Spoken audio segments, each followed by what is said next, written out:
This is a very important event to get the word out, really, for what's going on in St. Bernard Parish and for the coast of Louisiana. It's one thing to come here and enjoy the music and eat all of the food, but to learn about what's happening on our coast and the restoration efforts that's happening.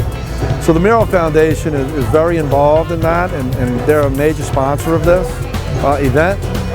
We're working on some shoreline protection and restoration with them, with some oyster reefs and some culching work with the Mural Foundation and doing all that stuff. So a lot of that's complicated, but when you get out here today and you enjoy all the fun and the food and the music and you talk about it, it's something that we need to educate our citizens on. I think that the parish, a lot of the progress that they've made, I mean, it's a great example for what people can do when you have all the community comes out and gets involved, and people really know a lot about what's happening with restoration.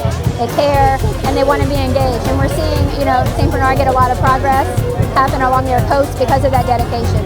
What happens in St. Bernard is important to what happens in Orleans Parish, and everything that's happening in St. Bernard has a direct impact on protection, not just here, but beyond. This is a prototype of a reef breakwater system. So breakwaters are think of it as a dashed line in front of a coastline. It traps sediment, it keeps waves from hitting the shoreline and eroding it, and it actually kind of builds, the land will build out to it.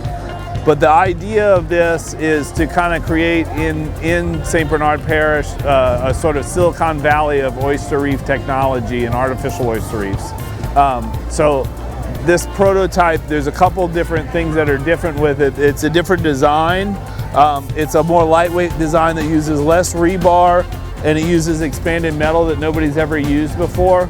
We're also using a coquino shellstone aggregate. This is about a third of the weight a regular limestone is.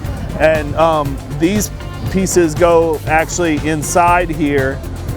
And then there's a tray that goes in the top, and it'll have it on the inside. The center of it is all hollow, and it's a trapezoidal formation. And then we're gonna run rods down it on all four corners, kind of like roots of a tree to hold it in place. This program's raising money to lay out about 250 feet of this.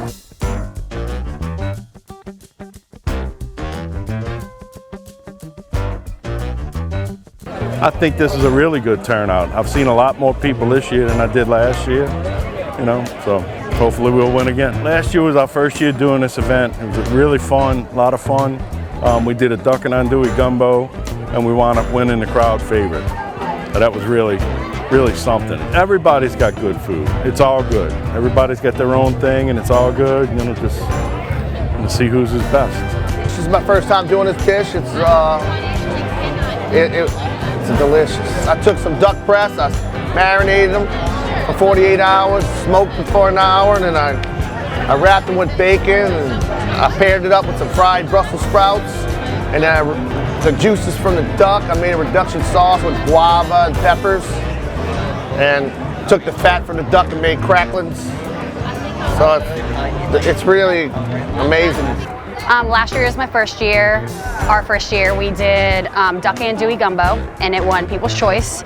We ran out so quickly because people kept coming back for thirds and fourths and fifths, which we were gladly giving out, like eat our work. Okay, we poured a lot of onions and tears into that. This year we had alligator sauce pica, and with a little sherry sauce on top, and everybody loved it again and kept coming back for fifths and more. So it was just a wonderful event. All the other teams are so sweet and nice and just playful and bantering. It was a great competition and so much fun.